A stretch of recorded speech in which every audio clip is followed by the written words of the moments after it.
Hello everyone, hope you're all well. This is going to be a Q&A video to answer a few of your questions that I've been asked by a couple of my subscribers that I think are probably of interest to other people. So this is going to be a Q&A. Right, the first question that I'm going to try and answer is from a YouTuber who goes by the name of The Lime Channel. Okay, and they asked, when I was struck with tinnitus, or since being struck with tinnitus, did I or do I suffer from neuropathy? Now, from what I understand, neuropathy means a tingling in the body, or weakness, swelling of the body, and pain in the body. The only pain that I suffered when I was struck with tinnitus was the very initial pain when I was first struck with tinnitus, when I was sitting down with my partner Amanda watching television, and out of nowhere I felt this pain in the right side of my face, but particularly what felt like my ear, and I felt a very, very sharp pain. In my very first video I described it as like someone had put a hot poker into my ear through this side of my head. But the pain went away very quickly. But since then I've had tinnitus. But that was the only real pain that I'd felt. I don't suffer from any tingling sensations or swelling or weakness in the body. Physically, I've actually become stronger due to training, but I spoke about that before, how ironically being struck with tinnitus has got me to change the way that I train in a mind over body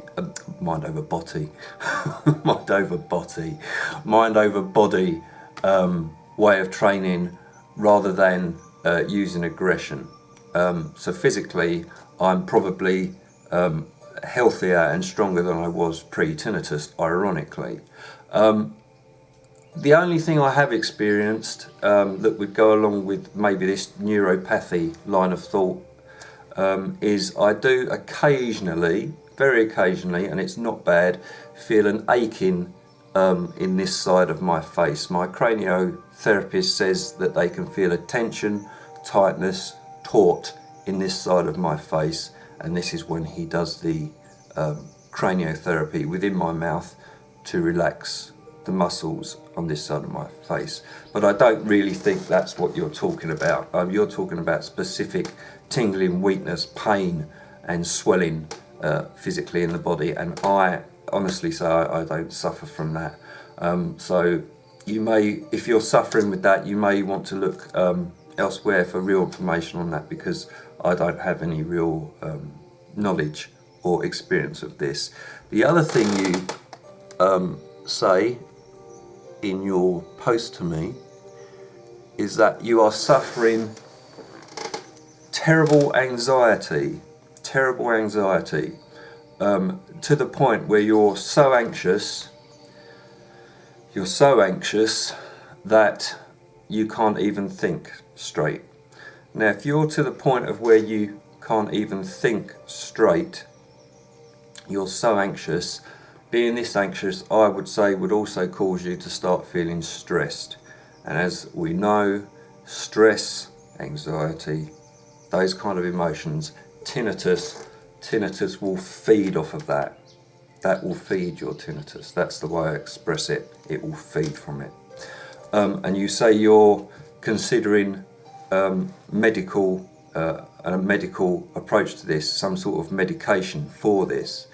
I have written you an answer reply But what I would say to you is, if you are that anxious, and it sounds like it's pretty bad, and you are unable to calm yourself and feel less anxious through using natural methods, such as the one I have described, Tai Chi, anything that's calming, relaxation, meditation, those kind of things. If you are so anxious that these are not working for you, then yes, I would advise that maybe you do seek some form of medication for the short term to get you through this period where you're feeling that anxious.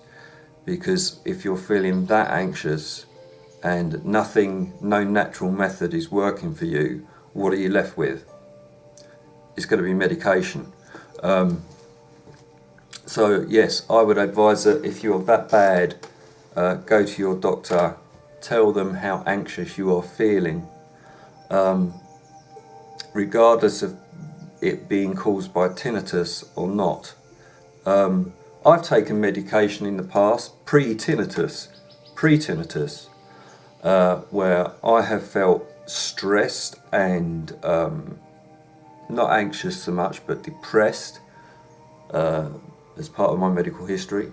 I have taken medication for that, and it can help you, in the short term to get through these periods where you're feeling like that. So yes, my advice is, if natural methods are not working for you and you've tried them, yes, try some form of medication to help you, because you need to get through this period, otherwise you won't make any progress. So yes, try and find out what medication your GP can prescribe for you to make you feel less anxious, and please let me know how you're getting on with that. So I hope that answers your question.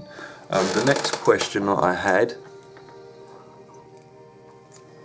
was from two people who basically are asking me, they asked about the same, it was basically the same question they asked.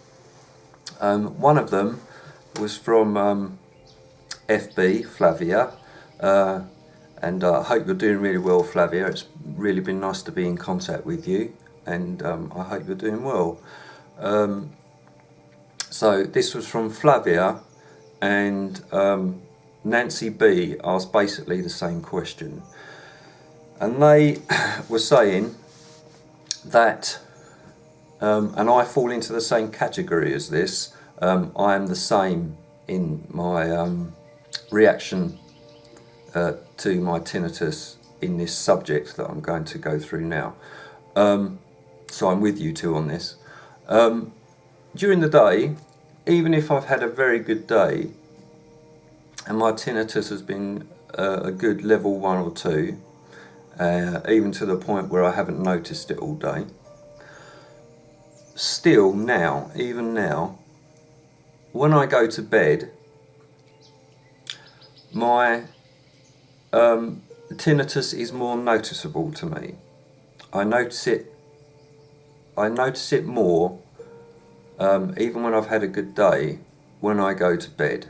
For me, in the evening, that is when, if I'm going to notice my tinnitus and it's really going to irritate me, or even if it's just a slight irritation, even if it's good, when I go to bed and I go upstairs to bed and I lay in my bed, that's when I will notice it.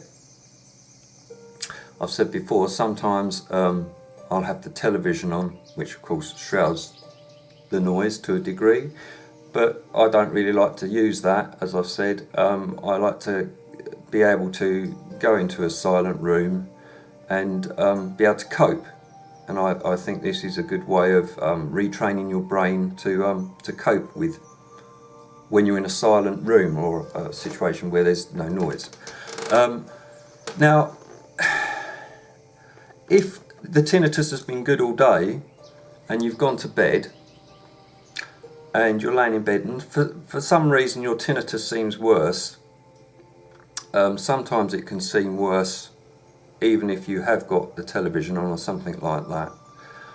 Why is this? Why would this be? I know, and I have written a reply, but I'm putting this out there for others that may have the same reaction when they go to bed. Their tinnitus gets worse. Why would this be? I know that when I even start walking up the stairs to go to bed for the night, I know that my tinnitus, I can notice it, not terrible, but I can notice it increasing in volume as I go to bed. Excuse me one moment. Just turn this down just a little bit. There we go. I can notice it increasing in volume even as I go up to bed. Why is this? And this is the answer that I've given to Flavia and Nancy B. When we're first struck with tinnitus, this is my theory, this is what I believe, this is just my theory. When we're first struck with tinnitus, and it's a new life-changing thing for us, when we're first struck with it, one of the biggest problems and traumatic times is when we try to go to bed. When we're first struck and we're trying to go to bed in the evening, and it's a new thing for us, this noise in our head. One of the most traumatic times can be, and I know it was for me, certainly, and I know it is for a lot of you people out there with tinnitus. Trying to get to sleep in the evening can be hell to begin with. Hell. I know that when I was first struck, I would drown the noise out. With the first 2 weeks were just absolutely diabolical. Hell.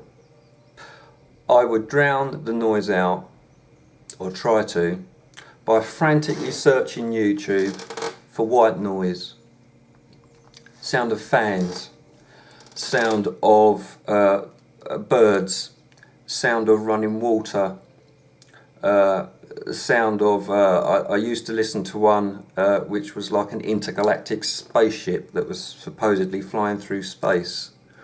You know, sort of SS or sleeping Star Trek type thing. The more I searched frantically to try and find something at the right tone and the right pitch that would cancel out this noise in my head, the more stressed I would become. If I wasn't finding the correct noise, the more stressed I would become. And I'm sure a lot of you, I know a lot of you will have experienced this, God, how am I going to get to sleep with this noise in my brain? How am I going to do it? And it can be awful, it is awful, you know, when you're trying to get to sleep and you can't because of this noise in your head. Eventually I found particular YouTube videos that were just at the right tone and pitch that would shroud this noise for me. But as I've said, this is a temporary thing, and of course I don't need to do that at all anymore. Thank God.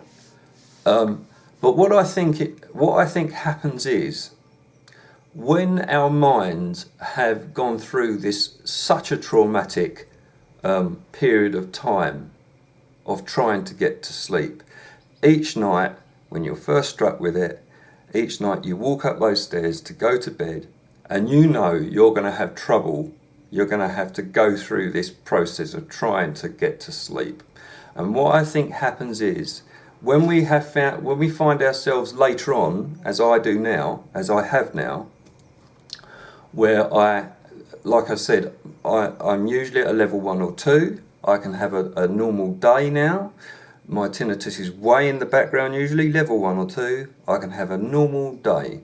I have had days now, like I said, when I went on holiday, where I didn't hear it at all. It was like it wasn't there. That's another video that I made if you want to check that out. Having said that, even now, when I have a very good day with my tinnitus, when I go to bed, it will increase in volume. Nothing like it was originally, of course, nothing like that, but it will increase in volume. Why is this? I think what happens is our brains, our minds, even though we're in a much better place now, when we go to bed, our brain will remember. It remembers subconsciously that going to bed at one time was a traumatic experience, really traumatic. I know how low we can be when we've been going through that terrible time, and I think our mind remembers that, and our mind can sometimes, maybe not for everybody, but I think this is the case with Nancy, Flavia and myself at least, and I would have no problem saying, probably with a lot of you other guys out there, that our mind remembers and associates going to bed with this traumatic time, and in subconsciously the mind remembers, and this is why our tinnitus increases. Now, why do I think this is the case? I think this is the case because when I take my little boy Aaron to bed, to put him to bed, I will take him to bed and I will lay in Aaron's bed with him, reading him a story, and my tinnitus does not increase in volume. It does not increase in volume. And sometimes I've been reading my little boy a story in bed, and I myself have fallen asleep in my little boy's bed, naturally. No background noise, no meditation going on, no special breathing that I do, nothing. Just reading my son a story, and I sometimes have fallen asleep in my little boy's bed. Now, why is that? That is because I believe my mind is not associating that I am going to bed. It is I am taking my son to bed to go to sleep, not myself, my son.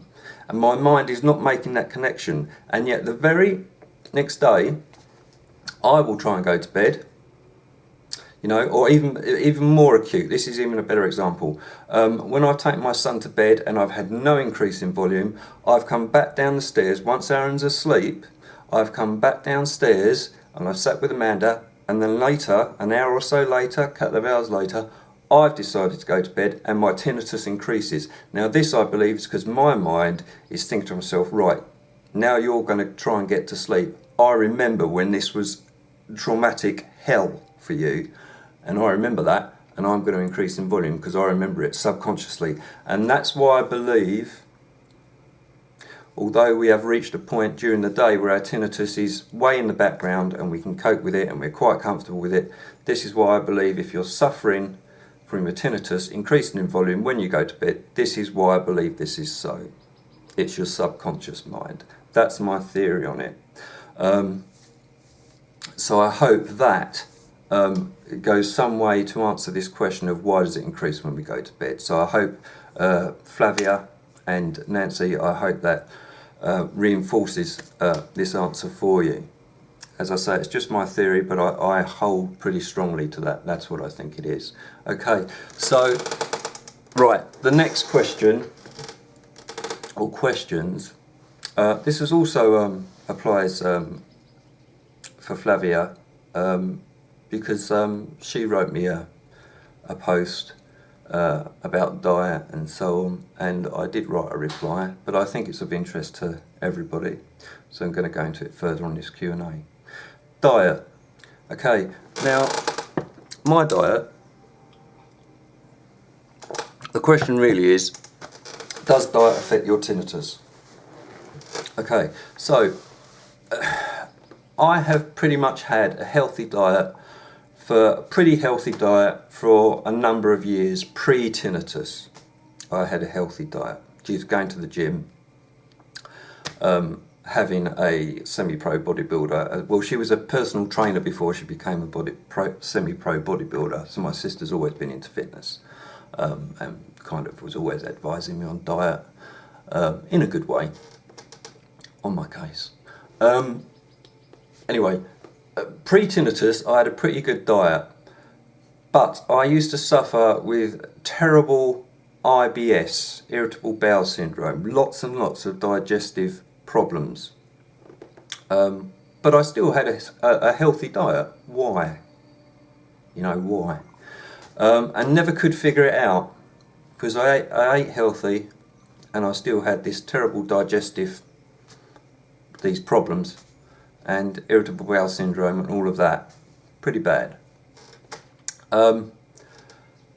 After being struck with tinnitus, because I have found methods to calm my mind and my nervous system due to the tinnitus, I don't have any of these digestive problems at all anymore. They are gone completely. Why?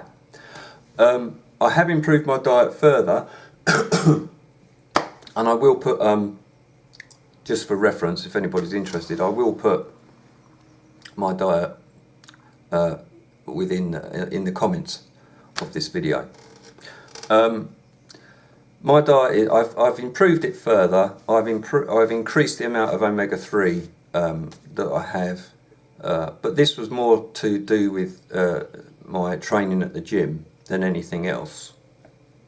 And yes, I think if you have a healthy diet, your body is overall going to be healthier, and in your body being overall in a healthier, fit state, if you train as well, I think overall a healthy body is going to improve to a degree your tinnitus, to a degree.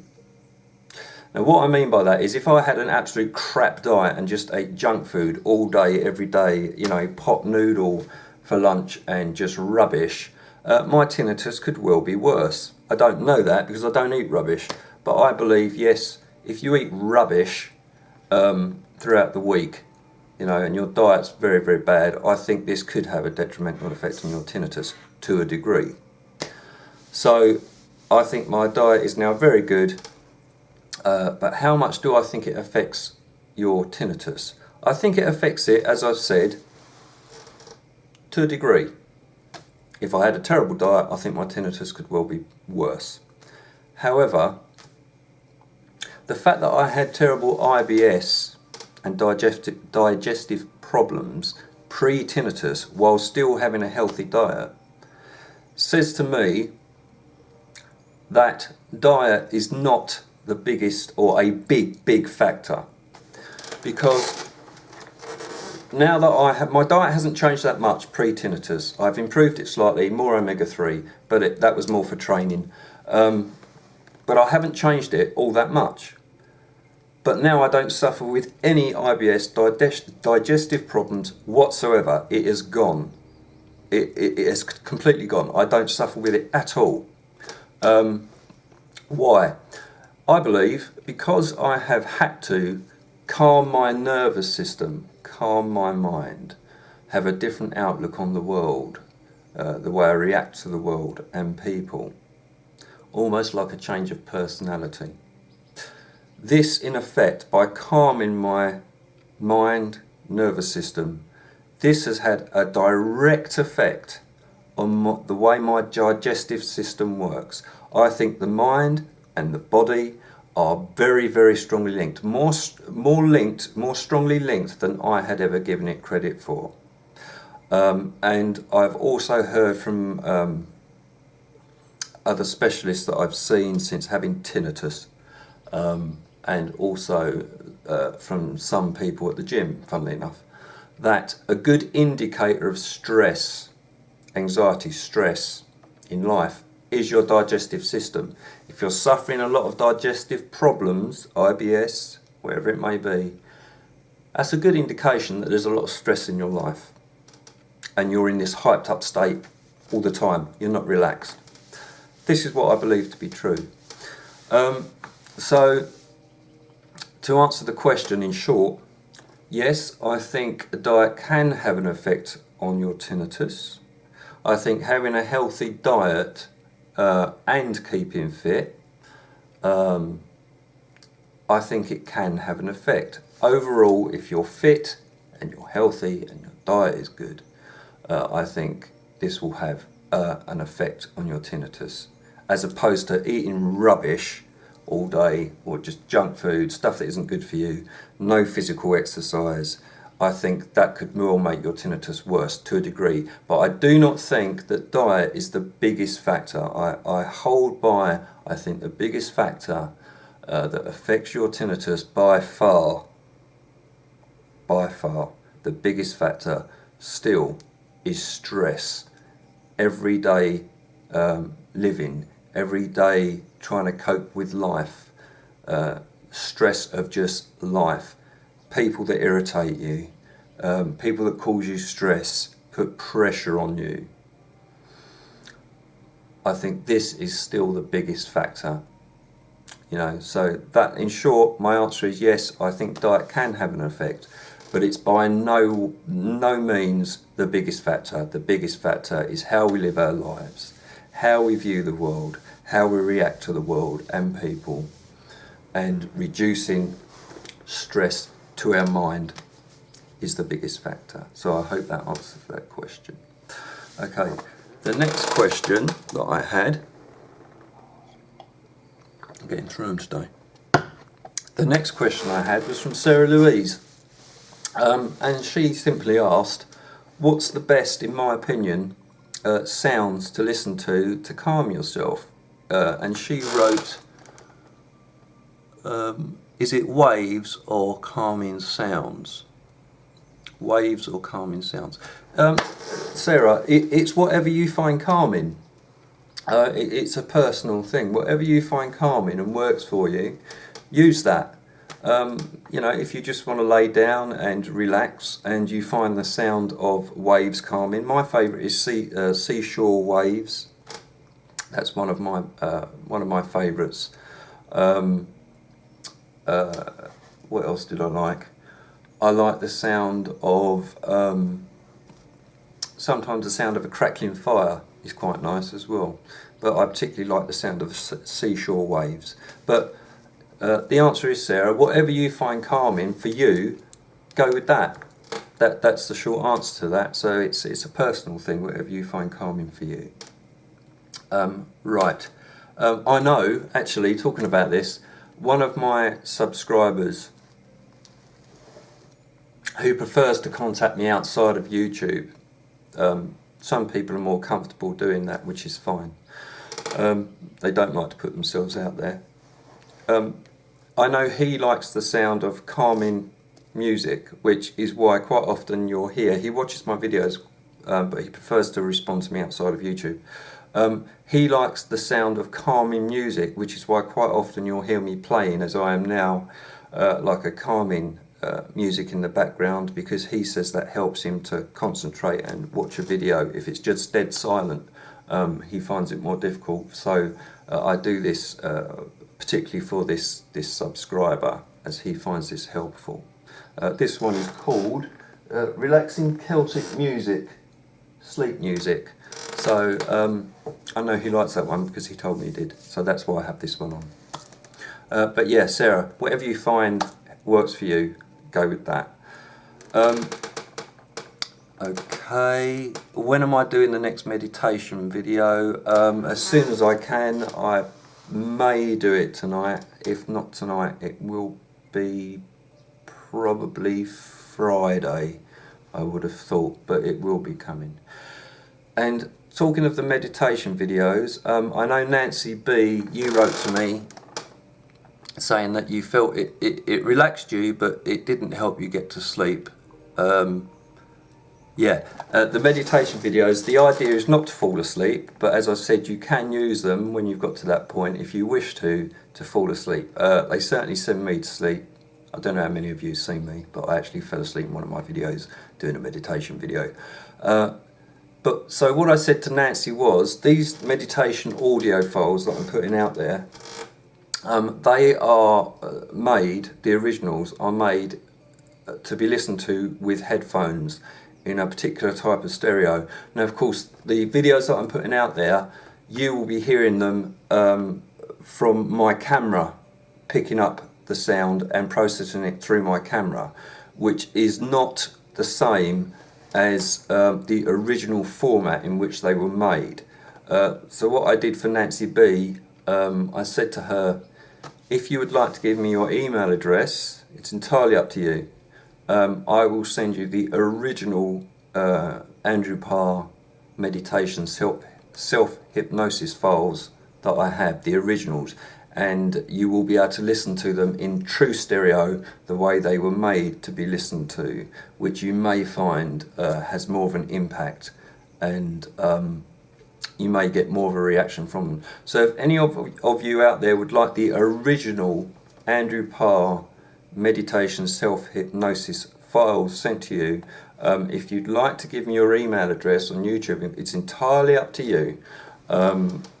I would be happy to do that. If I get lots and lots of them, I will only do like 1 or 2 a week, because it takes a while for me to process them to be able to send them through an email. But I will do that if you want them, so please let me know. Yeah, so I think that's it. I think that's it for this Q&A.